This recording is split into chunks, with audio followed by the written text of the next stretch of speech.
They say the sharpest knives come not from strangers, but from those who once held your hand. Let me ask you, what happens when the very people who are meant to protect you turn on you?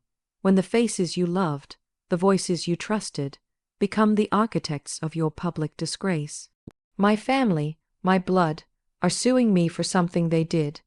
The betrayal cuts deeper not because of what they're accusing me of, but because they know the truth. Somewhere, deep down, they must, and yet, they choose the lie. They nurture it, feed it, raise it like it's their new gospel. But here's the part they never expected. I know everything. I've watched in silence as they stood on courtroom floors with trembling hands and practiced tears, spinning fiction into fact. I've sat through dinners, family meetings, hollow apologies, all while clutching a storm in my chest. You see, I carry with me not just the wounds of betrayal, but the weapon of truth, the files, the messages. The affairs, the debt, the manipulation, everything they tried to bury under layers of denial. I have it, safely, quietly, undeniably, but I didn't speak, at first, not out of fear, no, out of love, out of some foolish hope that family might remember who we used to be. That perhaps the truth didn't need to be said out loud to be honored. But silence, in the face of false accusation, becomes complicity in your own crucifixion. And I'm done being silent. What they don't understand is this. I am not what they say I am. I am what they fear I've become. Strong, calm, dangerous, because I know, and every lie they hurl only echoes louder in the empty halls of their own conscience. Every lawsuit, every whisper, every smear on my name is just them trying to erase their own shame. You see, this isn't about the money. This isn't even about reputation anymore. It's about the truth. It's about the cost of infidelity, not just between lovers, but between family and trust, between promises and betrayal. Infidelity doesn't always happen in bed. It happens in silence, in secrets, in slander delivered with a smile. And so here I stand, not as a victim, but as a mirror, reflecting back to them everything they hoped would stay hidden. They don't know what I have, and it terrifies them, not because I'll destroy them with it, but because I won't. And that kind of mercy, after what they've done, is something they could never understand. Because forgiveness, unlike vengeance, demands strength. And I've had to be strong every damn day since the first lie left their lips. But make no mistake, I am done carrying the burden of their secrets. I am done playing the villain in their fantasy when they authored the entire tragedy. They made me the enemy to hide the war they started amongst themselves. They built their case on shadows, forgetting that I live in the light now. So when this is over, and it will be over, I won't walk away broken. I'll walk away clean, whole, free, because the truth I carry isn't just a weapon, it's a key, and with it, I will unlock the door to a life beyond their reach, beyond their lies, beyond the betrayal, and to my family who once mistook my silence for weakness, hear me now. You may not know what I have, but after this you'll know exactly who I am, and that is the part of the story you never saw coming. Continued seamlessly, carrying the keynotes forward. You see, betrayal isn't loud. It's quiet. It happens behind closed doors, beneath the veneer of civility. But its impact, it echoes. It warps the walls of your identity, makes you question your own memory, your own worth. And in those moments when the people you once called home become strangers, you face a choice: burn it all down or rise above it. I chose to rise, but rising didn't mean forgetting. No, it meant remembering everything with painful clarity. Every conversation, every contradiction, every masked manipulation. They think I was blind, but I was watching. They think I was broken, but I was rebuilding. And now, I don't need to scream my truth. I just need to show it, because the documents speak, the patterns speak, the silence they forced me into has finally learned to roar. And I will not be silenced again, not by fear, not by loyalty, not by the fragile egos of those who mistake kinship for control. Betrayal from within carries a sting unlike any other wound. When the knife comes from strangers, you brace yourself for it. There's a certain distance that softens the blow. But when the betrayal is homegrown, when it sprouts in the very soil that raised you, the pain becomes intimate, surgical, invasive. It doesn't just pierce the heart. It rewrites your very concept of love, safety, and family. That's the thing they never tell you. The closer the bond, the sharper the betrayal. You don't just lose trust. You lose history. You lose every shared laugh, every holiday memory, every whispered secret that once made you feel like you belonged. And what's worse is that betrayal from family doesn't always start with some grand, obvious act. Sometimes it begins with a small, subtle choice, a lie left to fester, a truth carefully omitted, a knowing glance exchanged across the room that says, "We're letting them take the fall." Being betrayed by your own blood is like being accused of arson while still standing in the ashes of the house you tried to save. You feel a fire within you that you didn't start, but they're pointing fingers as if your hands lit the match. The shame isn't just in what's said, but in the sickening realization that the people who should know you best have chosen not to. Or worse, they do know you, but they're willing to pretend otherwise to save themselves. That's a loneliness that can't be comforted. It's isolation disguised as tradition, as keeping the peace, as family comes first. But it's never your peace, never your truth, and certainly never your version of family that gets honored. The most twisted part of being blamed for something your family did is watching them maintain eye contact as they do it. There's a darkness in that moment, a chill that seeps into your bones. It's the realization that love in their world is conditional, that their acceptance of you depends not on truth, but on how useful your silence is to them. You become a shield, a scapegoat, a distraction from their own rot. You watch them lie with the ease of someone reciting a bedtime story, not even flinching as they trade your integrity for their convenience. And no matter how loudly your heart beats or how many nights you've stayed awake trying to make sense of it, they move on. They laugh, they eat, they live, because to them, your suffering is a side effect, not a consequence. What makes this betrayal so excruciating is that it forces you to question everything you once held sacred. Were the hugs real? Were the apologies genuine? Did they ever really believe in you? Or were you always just a placeholder for their guilt? You begin to retrace your life like a crime scene, looking for the first crack in the foundation. The moment they stopped seeing you as one of them and started seeing you as disposable. And in that search, you find a horrifying truth. The betrayal didn't start with the accusation. It started long before, when your voice was first ignored, when your pain was first dismissed, when your loyalty became expected instead of appreciated. Every smile you faked around them becomes a memory you now resent.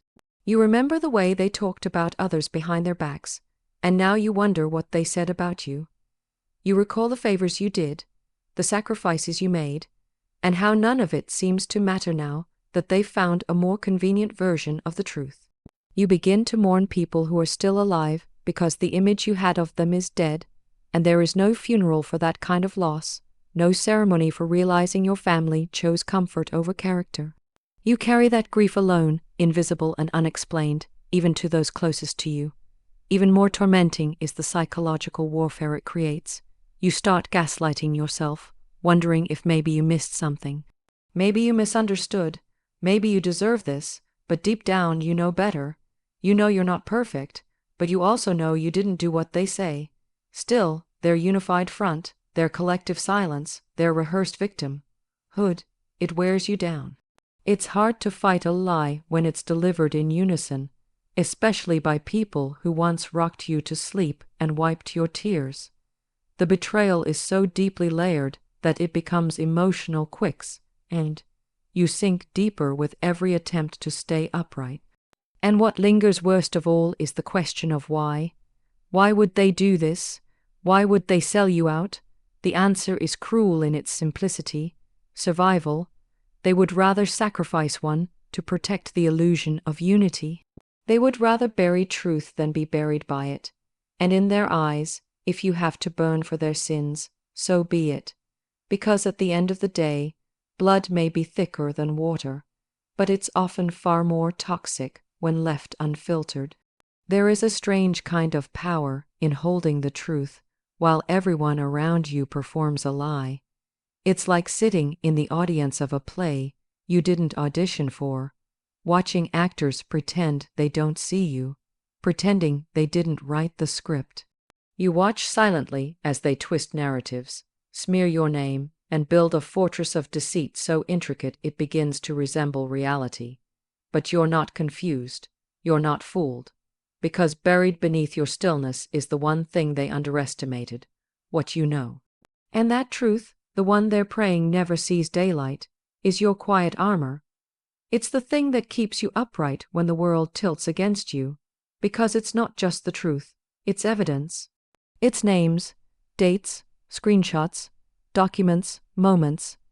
It's every careless confession they assumed you'd forgotten, every whispered conversation they didn't know you overheard. It's your insurance, your silence, your secret revenge. The hidden truth is a double-edged sword. On one side, it's your lifeline. On the other, it's a burden, because carrying what you know about them, about what really happened, isn't light. It presses down on you every day, especially when they look you in the eye and lie without flinching. You want to scream it.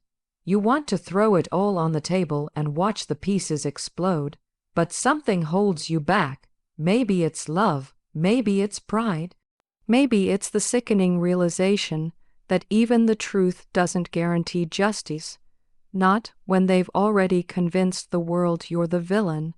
So you hold it. You hold it because timing matters. You hold it because you're not interested in spectacle. You hold it because you're waiting for them to dig their hole deep enough that the truth doesn't just expose them, it buries them. The most dangerous person in any room is the one who knows more than they say. And they know it too. That's why their fear comes out sideways, through hostility, avoidance, exaggerated performances. They don't attack you because they're confident. They attack you because they're terrified. They know you're holding something, and they don't know what or how much. That uncertainty is their slow unraveling, because the more they lie, the more they wonder if the next word out of your mouth will be the one that detonates everything. You become a living, breathing threat, not through violence, but through the calm presence of facts, cold, solid, undeniable facts, and that terrifies people who are drunk on their own version of the story. Truth becomes your silent rebellion. Every time you don't react, every time you walk away, every time you watch them flounder for control, they feel it. They feel the weight of what you haven't said. It's a strange thing, watching people lie about you when you know things that could incinerate their reputation. You start to see them differently, not as family, not even as enemies, but as fragile actors caught in a play that's about to collapse. And you, the unwilling observer, hold the final scene in your hands. You begin to see how much they rely on the assumption that you won't speak, that you'll keep their secrets out of some outdated sense of loyalty, that you'll prioritize peace over truth. But peace built on lies is nothing but a temporary silence, and eventually silence becomes complicity. So now, your hands tremble not with fear, but with anticipation of the moment you finally decide to reveal what they've so desperately tried to bury. Holding the hidden truth also isolates you, not because you want to be alone, but because the weight of knowing makes it hard to trust. You question every smile, every gesture, every kind word. You wonder who else knows and chose to stay quiet. You wonder who's watching you, waiting for you to speak, terrified of the fallout. And yet, in that loneliness, you begin to find clarity. The truth you carry begins to feel less like a burden and more like liberation. Because when everything around you is false, knowing the truth is the only real power you have left. It becomes your anchor in a sea of manipulation. There is an ache that silence leaves behind, a heavy, lingering presence that follows you from room to room, like a shadow that refuses to fade. Choosing to stay silent, especially when you know the truth, isn't an act of cowardice. It's an act of restraint, of control, of holding back the storm that could shatter everything around you. But make no mistake, silence is not peace. It is a battlefield, one where you fight a war inside yourself every single day.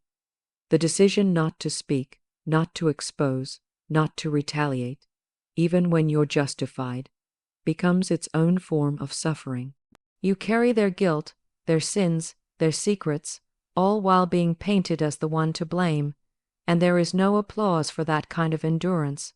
There is no comfort in dignity when your reputation is being dragged through the dirt by the very people you chose to protect. You begin to understand just how much you've sacrificed for the sake of keeping things from falling apart. You recall every time you bit your tongue, while lies paraded around as facts. You remember the weight of swallowing your truth, because exposing it would have meant lighting a match you couldn't put out. You did it not because you were weak, but because you still had hope. Hope that they would come to their senses, that they would do the right thing, that love would be enough to bring the truth back into the light.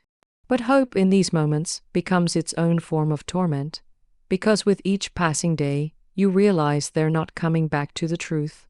They've built their lives around the lie now. They've become comfortable in it. And your silence, once an olive branch, is now being used as a weapon against you. It's a cruel irony. The very thing you held back to protect them becomes the reason they think they've won. They interpret your silence as defeat. They mistake your patience for passivity, your decency for weakness. They believe they've gotten away with it because you haven't exposed them. They walk taller, speak louder, throw more stones, never realizing that the only reason their world still stands is because you haven't decided to bring the truth crashing down. That kind of power is isolating. It keeps you up at night. It eats away at your peace. You begin to ask yourself, at what point does protecting them become a betrayal of myself? There's a deep emotional toll in knowing the truth and choosing not to weaponize it. You feel it in your body, in your chest, in your stomach, in your bones. Your silence starts to feel like a prison sentence, where every day you're locked behind the bars of your own morality. You convince yourself that the high road is the right one, that dignity is more important than revenge. But in the quiet, you begin to feel the price of that decision. You see your name being tarnished. You hear the whispers, the rumors, the outright lies. You see people turning their backs on you based on a story you could unravel with a single sentence. And yet you say nothing. You hold the line, because once the truth is out, there's no taking it back. And you know the explosion will hurt more people than just the guilty. You carry that truth like a stone in your chest. You wake up with it. You go to sleep with it.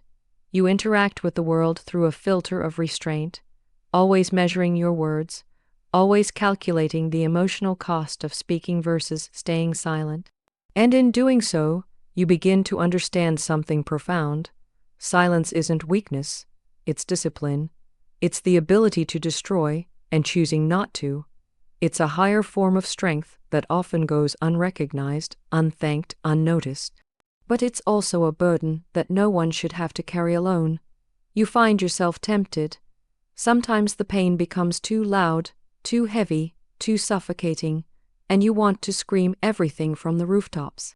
You want to rip the mask off their faces and show the world who they really are.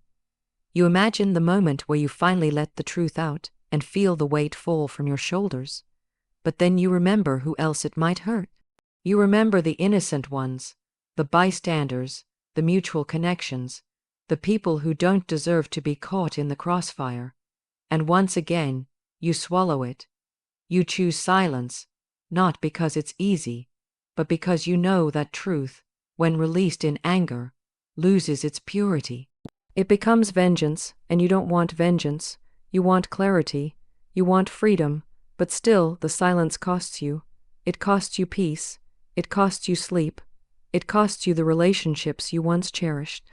And most painfully, it costs you your sense of justice, because while you hold back for the sake of integrity, they build their lives on the foundation of your silence.